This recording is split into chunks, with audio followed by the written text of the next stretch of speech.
Hi, Mr. Richards here, and today's lesson is on factoring polynomials in the form of x squared plus bx plus c. Now, before we actually get into that, let's look for a pattern here. Let's try to multiply this out. And so if we use our box method, we put x plus 2 on top, x plus 3 here on the side, x times x is x squared. X times 3 is 3x, x times 2 is 2x, and 3 times 2 is 6. Now these numbers, the 3 and the 2, are going to be key here. As we write this down, x squared plus 5x plus 6. This first term, the x squared, is our b, or our a. 5x is our b, and 6 is our c. Now how did we get to that b? Well, we were basically taking 2 plus 3, x. The c is from 2 times 3, both using the 2 and the 3 here. Now, what if we take out a different question, like x plus 5 times x plus 6? If we once again use our box method, let's see if we can find a pattern here. We have x plus 5 up here, x plus 6 on the side, x times x is x squared, x times 6 is 6x, 5 times x is 5x, 5 times 6 is 30. So as we write this out, x squared plus 11x plus 30. And again, A, B, C. Our B was found by taking the 5 plus the 6. Our C was found taking the 5 times the 6. So as we get into our example 1 next, we're going to be looking, okay, I'm going to take two numbers. I'm going to see what they multiply to be. I'm going to see if I can get them to add to something. So our next example, factor the polynomial and confirm your answer using a graphing calculator. We're actually not going to use the graphing calculator here today. What I want to do is I want to say, okay, my a is equal to 1. There is really no coefficient with this x squared, so we're just going to call it 1. Our b is 7, and our c is 12. Now what we're going to do to factor here, it's called the x box method. We're going to draw ourselves an x. Here we're going to put a times c. Well, that's 1 times 12, so just 12. Here we're going to put our b, which is 7. And what we're going to look for out here, if you remember back from this example, certain things that add or multiply together. Now, what I want to do is to say, okay, what multiplies together to be 12 that adds up to 7? Well, if I just look at 12 times 1, that multiplies to be 12, but the sum is 13, so that's not going to work. I can think about 2 times 6, that's 12, and the sum is 8, so that's not going to work. What about 3 times 4? That product is 12, and the sum is 7. And so what I'm going to do is write my 3 and the 4 here. I'm going to take this over to our lovely box. And here's how we're going to fill this out. This top box is going to be our first term, which is x squared. This box over here is our last term, which is 12. And what ends up happening here is we're going to put the 3 and the 4 in these two boxes, and it doesn't matter which one you put it in. We're going to write this, though, as a 3x and a 4x. And if you think about it, 3x plus 4x was the 7x, so all we're doing is replacing the 7x with the 3x and a 4x. Now we're going to look for the greatest common factors, both by rows and columns, or rows and columns this way, I guess. For this, our greatest common factor of x squared and 3x is x. The greatest common factor for 4x and 12 is a positive 4. For x squared and 4x this way, the greatest common factor is x. And for 3x and 12, it's a positive 3. What I can do then is take that top, the x plus 4, and then it's going to be multiplied by the side, x plus 3. And that right there, x plus 4 times x plus 3 is our factored answer. Let's go to the next question. Back to the polynomial, and again, we're not going to confirm using the graphing calculator here. Let's label our a is 1, our b is a negative 12, and our c is a positive 27. So when I make my x here, a times c, 1 times 27 is 27. My b is negative 12. So what I'm going to do is look for numbers that multiply to be 27 that add up to negative 12.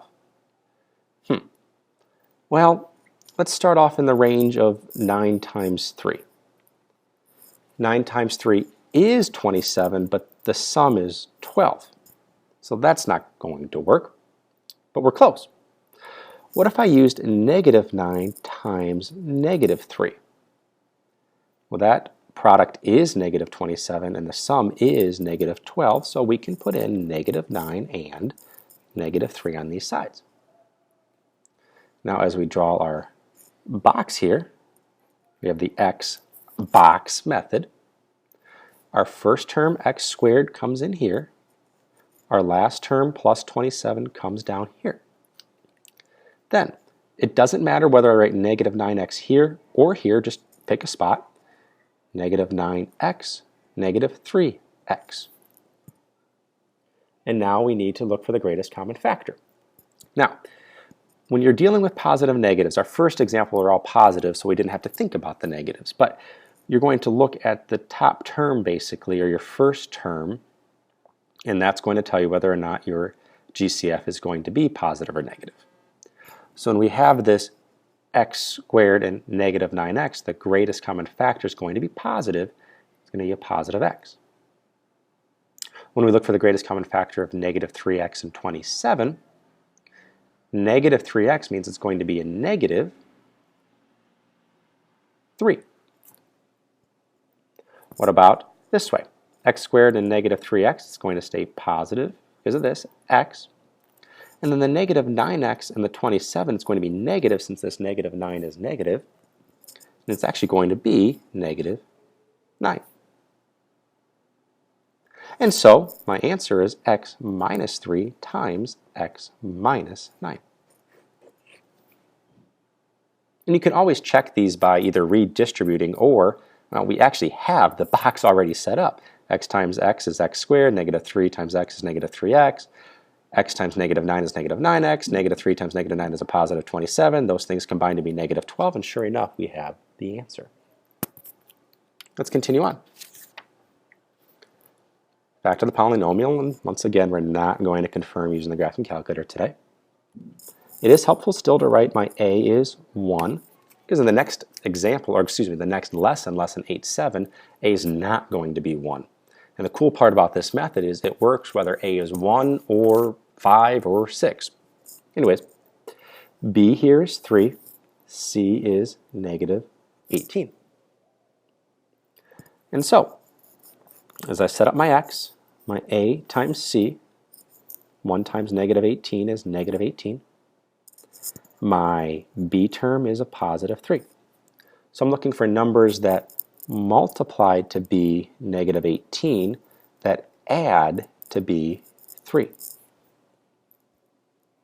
Well, if we start off, we know we're going to have to do a negative times a positive to get a negative number. So if I start off with negative 6 times 3, that is negative 18, but it adds to be negative 3. So we're not quite there, but we're close. What if I switch the negative? What if I do 6 times negative 3? That product is negative 18. 6 plus negative 3 is a positive 3. And that's what I want, a 6 with a negative 3. And so as I make my box now,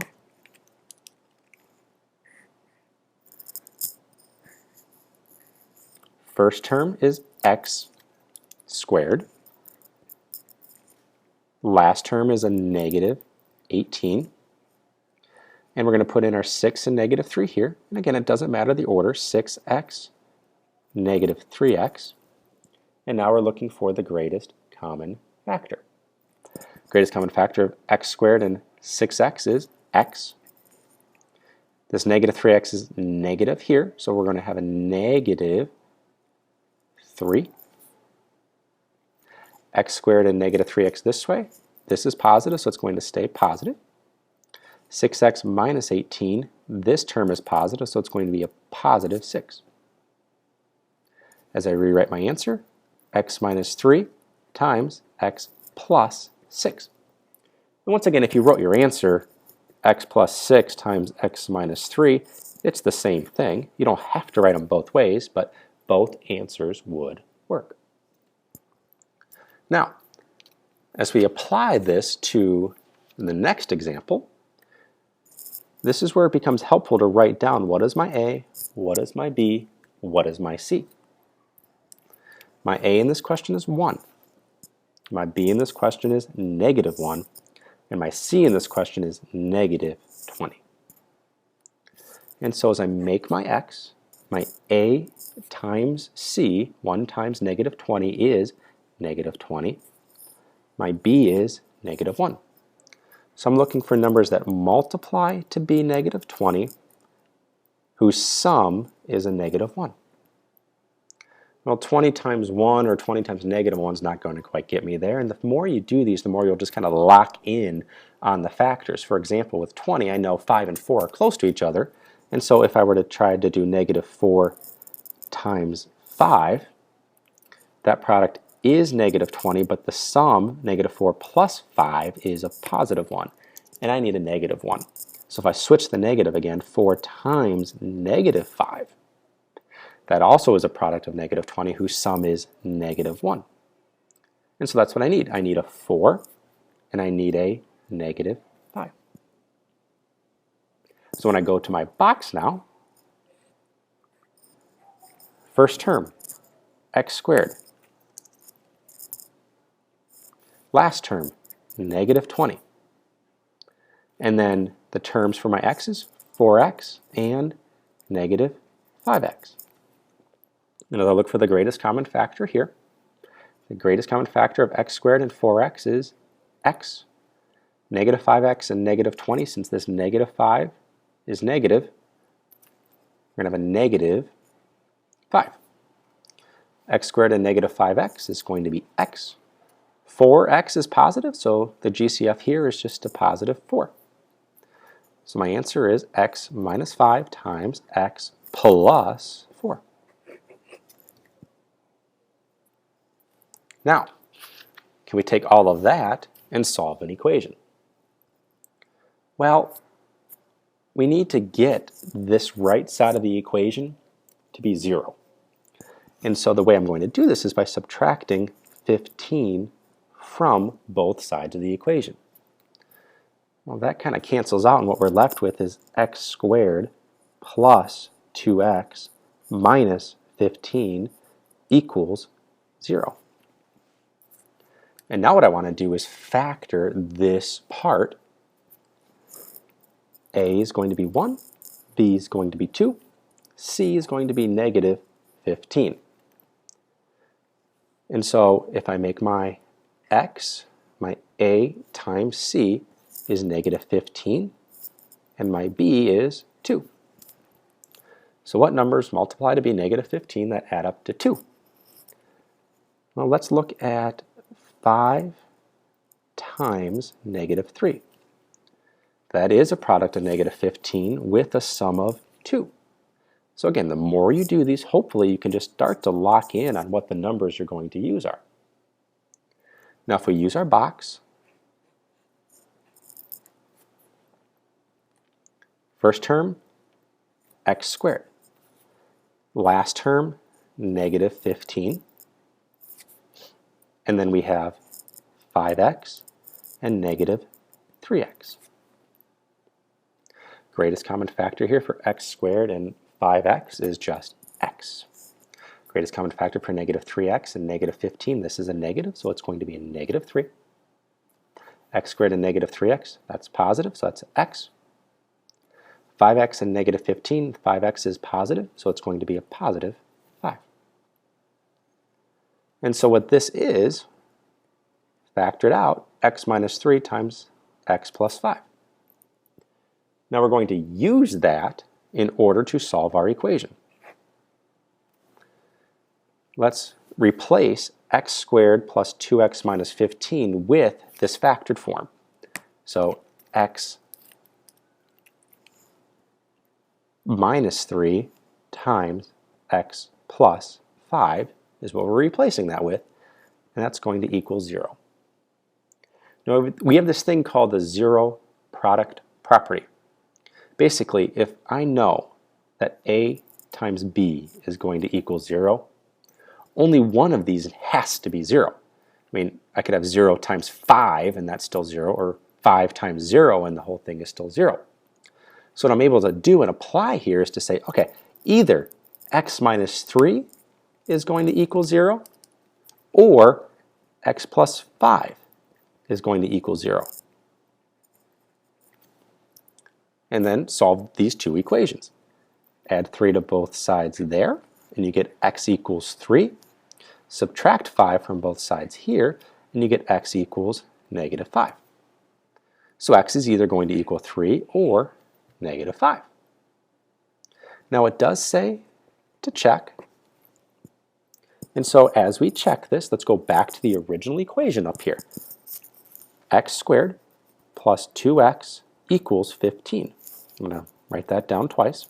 So I have to put in both values. If I substitute in the 3 here, we get 3 squared plus 2 times 3 equals 15. 3 squared is 9. 2 times 3 is 6.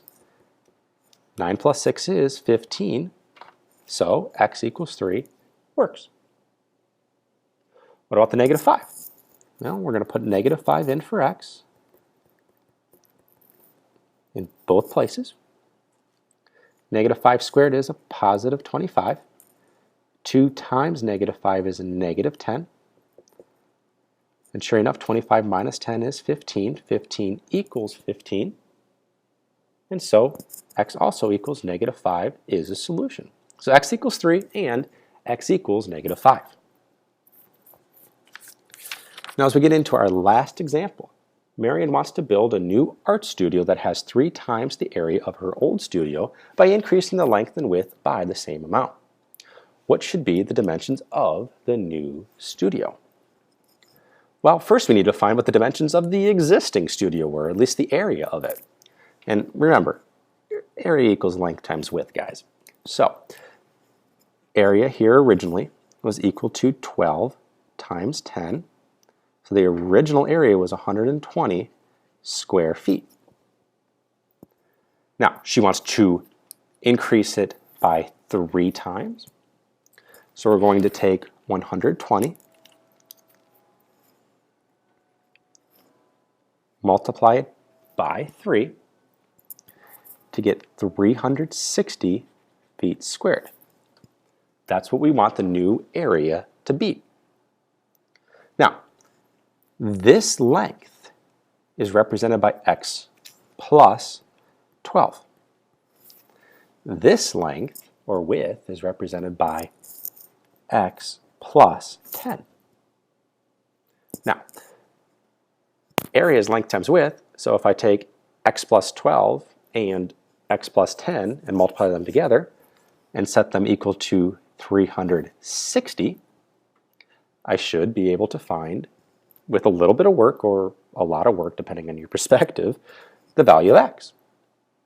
So the first thing we need to do before we get this side to be 0, like in the other example, is to multiply this out. So if I start off with my box and put x plus 12 and x plus 10 x times x is x squared. X times 10 is 10x. X times 12 is 12x. 12 times 10 is 120.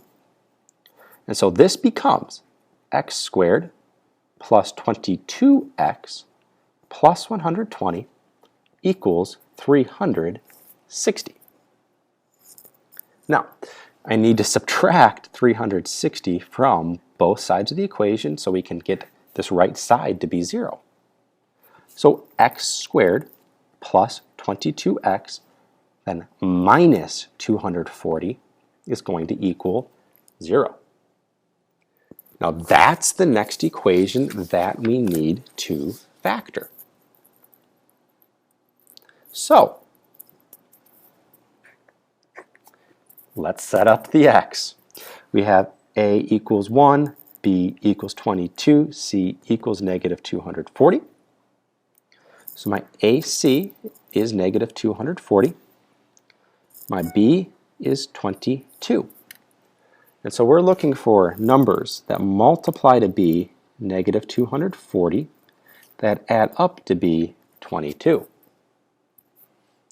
Well, my first instinct is to go to, say, something like 24 times negative 10. That does produce a product of negative 240, but when you add those together, you get a positive 14, so that's not quite there yet. What about 30 and negative 8? 30 times negative 8 is negative 240. And when you add them together, you do get a positive 22, so that is my solution here. We have 30 and negative 8. So,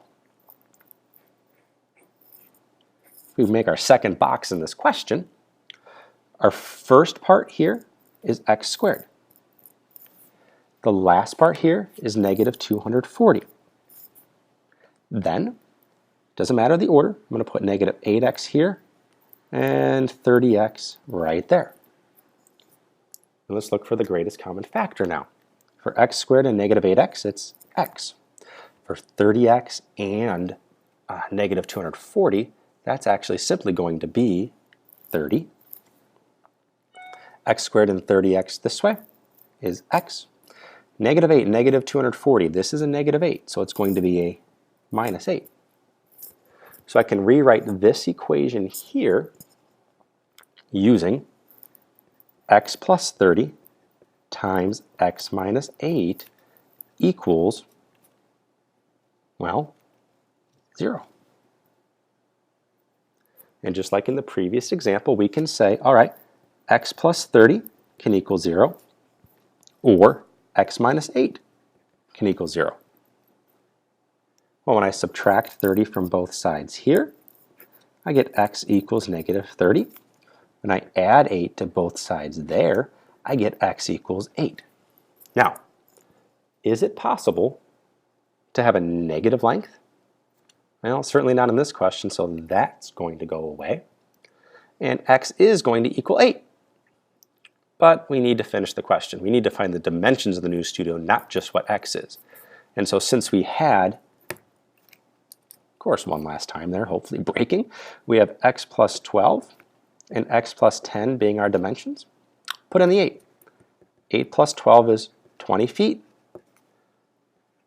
8 plus 10 is 18 feet. And so we have a 20 feet by 18 foot new art studio. Well, that is it for this lesson on factoring polynomials in the form x squared plus bx plus c equals 0. The good news is, if you've learned this method, it'll make the next section, lesson 8.7, when you're factoring ax squared plus bx plus c equals 0, where you actually have a number other than 1 for a, that much easier. Good luck.